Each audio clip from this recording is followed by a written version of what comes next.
Pakistan Fisher फोक forum पारां थर जे कोयले ते ठहंदड़ बिजली जे हवाले सां सिंध ऐं थर जे माण्हुनि ते पवंदड़ माहौलियाती असर ऐं उतां थींदड़ मक़ामी माण्हुनि जे लॾपलाइण खां पोइ जी सूरतहाल जे हवाले सां पीपल्स ट्रिब्यूनल ऑन थर कोयले जे नाले सां हिकु वर्कशॉप हैदराबाद जी मक़ामी होटल में कोठायो वियो। वर्कशॉप में हैदराबाद जे सिविल सोसाइटी जे अहम अॻुवाणनि, प्रिंट मीडिया तौरु इलेक्ट्रॉनिक मीडिया सां गॾोगॾु थर जे मुतासिर माण्हुनि वॾे अंग में शिरकत कई। उन मौके ते पाकिस्तान फिशर फोक फोरम जे चेयरमैन मोहम्मद अली शाह, कायदे आज़म यूनिवर्सिटी जे उस्ताद एहसन इकबाल, समाजी अॻुवाण पुनल सारियो, अवामी वर्कर्स पार्टी जे अॻुवाण बख्शल थल्लो ऐं ॿियनि ॻाल्हाईंदे चयो त थर जी फितरी सूंह खे थर कोयले जे तरक़ीअ जे नाले में तबाह करण जी थरकोल जे नाले में वॾी साज़िश कई वई आहे, जंहिंजो मिसाल उतां जे मक़ामी माण्हुनि खे लॾपलाइण करण ते मजबूर कयो वियो आहे ऐं उन्हनि जी फितरी रोज़गार, माल पालण खां वेंदे पीअण जे पाणी जो न मिलण खां वठी ज़रे ज़मीन खे बंजर बणाइण जी शुरूआत थी चुकी आहे। हिननि चयो त थर समेत सिंध जे अहम मसइलनि ते पीपल्स ट्रिब्यूनल यानी अवामी अदालतूं हर ज़िले में क़ाइमु कयूं वेंदियूं ऐं उन्हनि अवामी अदालतुनि जे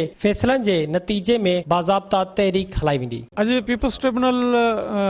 जो हिकिड़ो वर्कशॉप आहे। जीअं तव्हां ख़बर आहे त थर में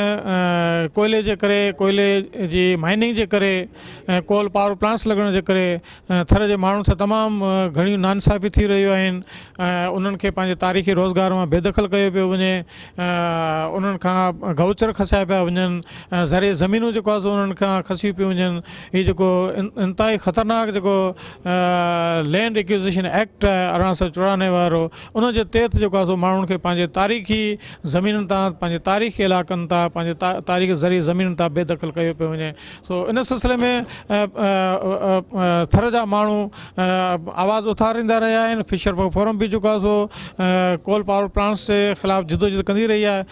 पर थर जा माण्हू अदालत में बि विया आहिनि, पर अदालतुनि खां उन्हनि खे इंसाफ़ जेको आहे सो पले नथो पए। इन करे असां जेको आहे सो हिकिड़ो अवामी अदालतुनि जो हिकिड़ो प्रोसेस शुरू करणु पिया वञूं, जंहिंजे तहत जेको आहे असां थर जे माण्हुनि खे इंसाफ़ ॾियारणु चाहियूं था। इहो प्रोसेस जेको आहे 6 खां 8 महीना जेको हलंदो। इन प्रोसेस जे तहत इन्हनि जो आवाज़ जेको आहे असां हुकूमत जे ऐवाननि ताईं बि पहुचाईंदासीं ऐं इन सां गॾु आलमी इदारनि तां ऐं अक़वाम मुतहदा ताईं भी जो पहुँचाएंदासीं। ख़वातीन के लिए भी बहुत मसाइल हैं आने जाने के हवाले से, और एक जो डोमेस्टिक वायलेंस है वो भी बढ़ रहा है। तो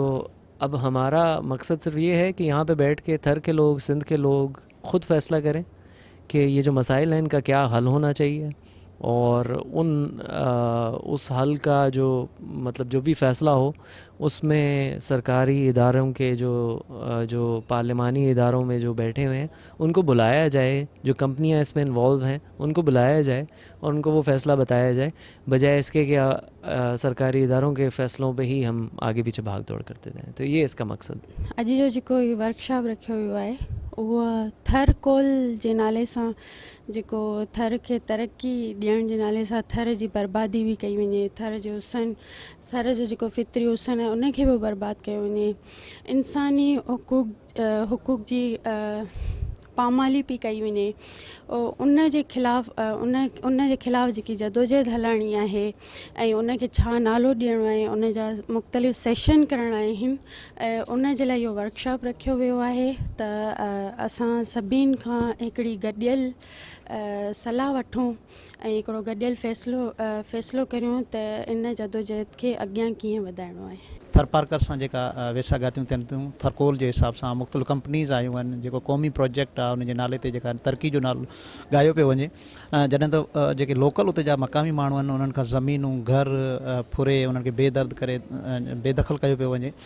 उन जे ख़िलाफ़ु जेका आहिनि उहे गॾु थिया आहिनि त अवाम ऐं राज गॾिजी उन लाइ हिकिड़ो मज़बूत आवाज़ बणिजे जीअं पंहिंजा बुनियादी हक़ जेके आहिनि उहे वठी सघजनि। विज़िट कयो अवामी आवाज़ मीडिया ग्रुप जी वेबसाइट awamiawaz.pk।